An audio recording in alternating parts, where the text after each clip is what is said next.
What's up, guys? Welcome back to my channel, and this video is once again going to be a little sit-down video, sit-down chat video, because about a month or so ago I went through a miscarriage, and after that I went through a miscarriage complication. So I thought it would be a great idea to share my story with you guys, because I know when I went through this, the first thing I did was look up on YouTube to hear stories from other people, because it was so new to me. I had never gone through it before, and I was shocked. I didn't expect that.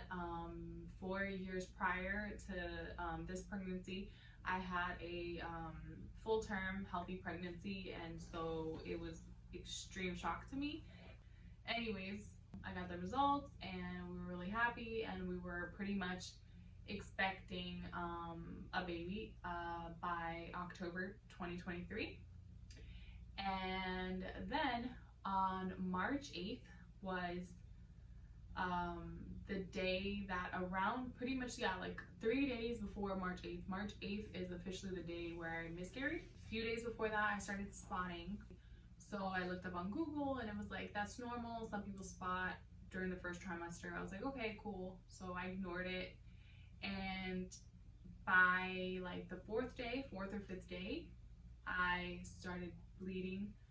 I had started having cramps. I remember starting having cramps and having this like bloat. My stomach looked bloated and I started having cramps. So I also started bleeding a little heavier. So that's when I knew something was wrong. I didn't know really what was wrong, but I knew something was wrong. And then I had to lay down because I was in so much pain. So I remember laying down and I rested for like 20 minutes, and I was just like tired. I just felt tired. And then when I woke up that night, I just started like gushing out and bleeding a lot. That's when it finally hit me, like, I'm going through a miscarriage. And then I called a nurse. The downside to my situation was the fact that I normally go to a birth center. When I'm pregnant, I go to a birth center and I, take the holistic natural route. And they had called the birth center that I had chosen to go to, and they said, we start seeing you at 10 weeks. And basically I was further than what I thought I was, which is totally normal. A lot of people, they have that. And then I basically set my appointment to go.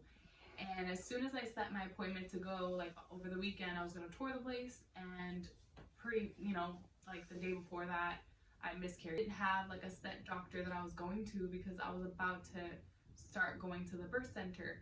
And so that was like the downside. So I had to call the birth center and get help in the time of the emergency, but I wasn't really like an established patient with them. But luckily they still helped me. They still guided me through, and then like sent me to get an ultrasound and all that. I called them and they're like, go to the hospital. You have to go to the hospital. And I had chosen to like just stay put and rest, and it was like a mistake. Like, I shouldn't have done that. If I can advise anybody, is get medical help like as soon as possible if you're heavy bleeding, or if you're going through some, just if you have pain and if you have heavy bleeding, go to the hospital just to be sure. And a lot of times, I mentally, like, I try to take the natural route, and sometimes that's okay. Like, that is the best thing, right? But sometimes like that could be your worst downfall. And that's what happened to me. Is I pretty much slept through that night, and I remember waking up in the middle of the night and passing 2 blood clots, as large as the palm of my hands. And once I passed it, like, I felt relief from that bloatiness. And so I, immediately went to like my mindset, like, okay, I'm trusting my body knows what it's doing, and I'm passing it. And so the next morning I was like, okay, I have to go to the hospital, because, like, I had woken up and I had seen so much blood that I had, bled pretty much, I didn't know, but I was hemorrhaging and I was bleeding a lot, excessive bleeding. And so as soon as I made my way to the hospital, I had to stop to use the bathroom because I had actually passed 2 more blood clots. And so that was at that point a total of 4 blood clots.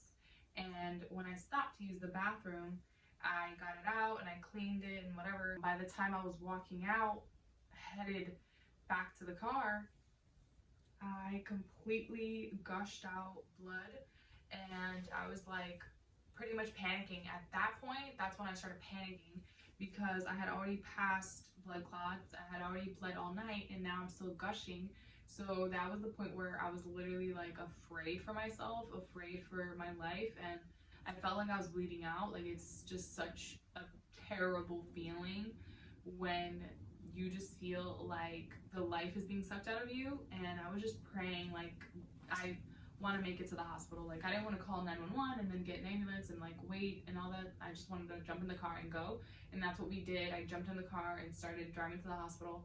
And unfortunately, the hospital that I went to, they didn't really treat me the best, because they didn't give me an IV.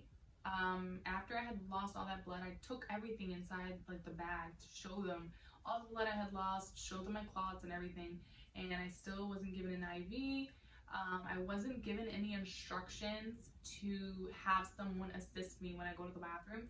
And so those 2 combinations was really bad for me because they kind of hurried things up. They did do an ultrasound. They basically like gave me the bad result because they said, yeah, it's a complete miscarriage, and and then later I followed up with another ultrasound that showed that there was still something in there.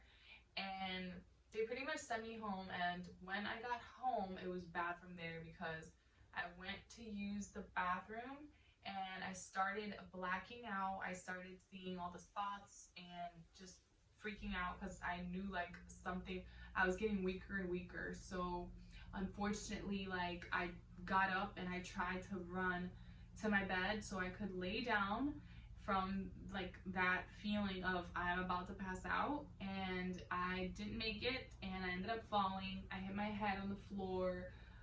Luckily, like, I feel okay. I had a little bit of memory loss, but not something severe, not something crazy.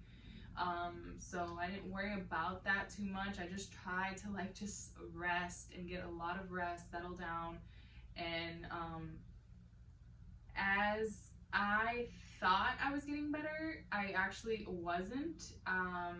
So for the next 3 weeks, I went on to develop an infection.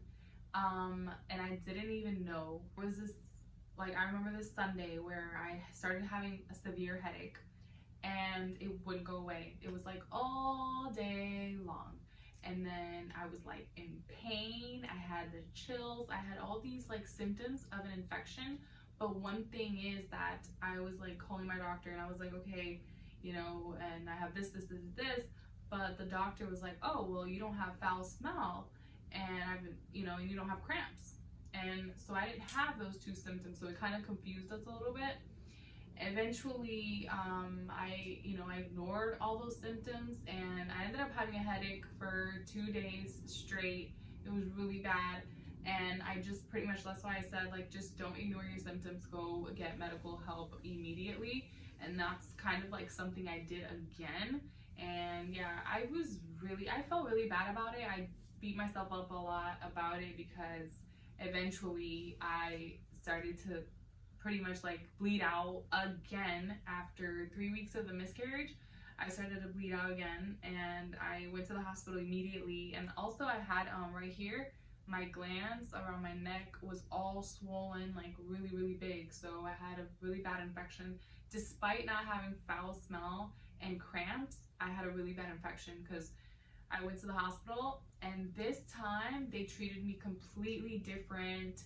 The people were so nice. They gave me IV. They also gave me liquid antibiotic right away.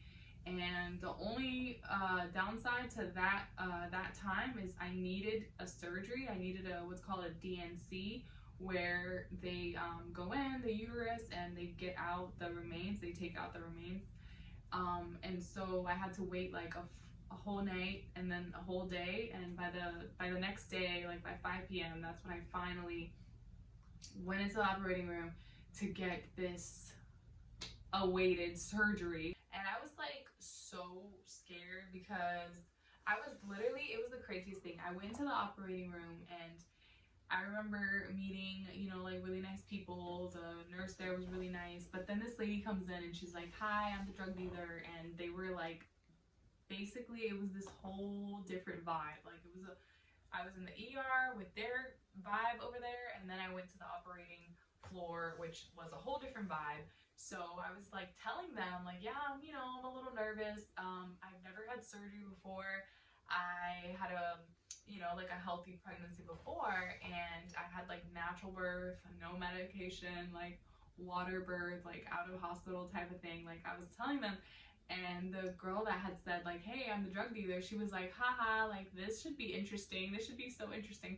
And I'm like, why are you saying this? Like I didn't know what to expect. Pretty much, yeah, that experience was interesting because it was kind of like scary the whole time, like being rolled, like, you know, like on the bed, like you get like pushed around and then you get taken to the operating room, which is like kind of like a scary looking room. It's exactly what you see in movies where like the whole room is like, I don't know, like just you see the tools and you see like the operating bed and like the tile walls, like just everything is kind of it's very intense feeling. And so I was like looking at the nurses and just telling them, "You're gonna be there too." Like I didn't want just one person to be in there because, you know, these days like it's crazy, it's hard to trust, you know, people nowadays. So I was just trying to like find comfort, and they were telling me like, "Yeah, we're gonna be in there with you," and blah blah blah. And then finally like they just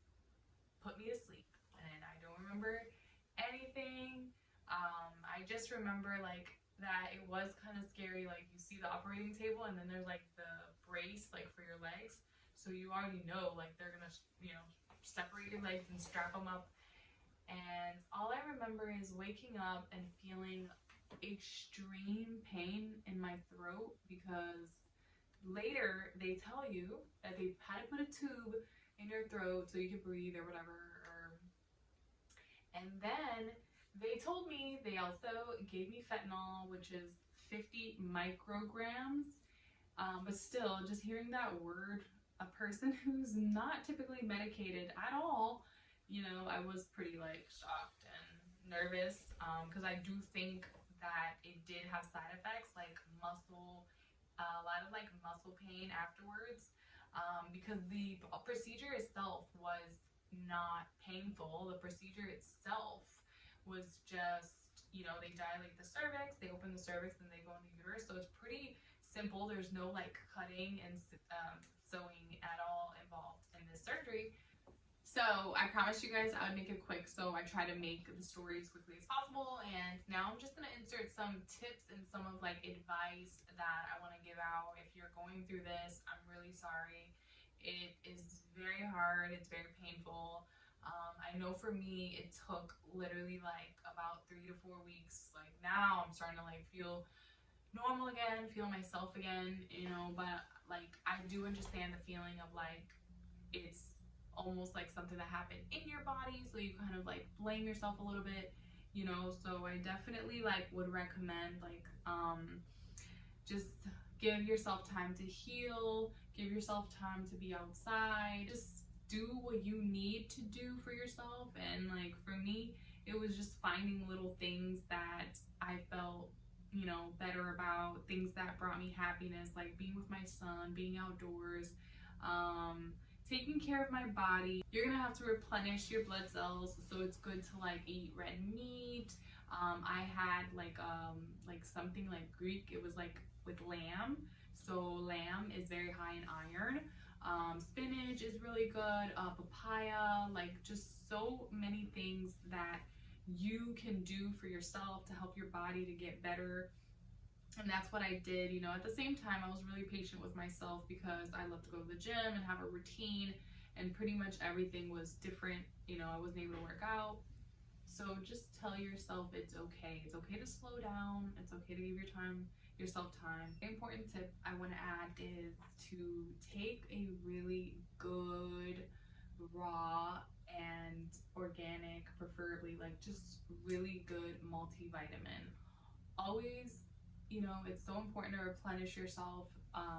It's pretty much like giving birth. It's the same thing. You lost a lot of blood, and so for me, I went with this True Grace One Daily Women's Multivitamin, and this actually has fruiting body mushrooms. And so mushrooms are really good for that, to replenish your blood cells. So definitely look into something like that.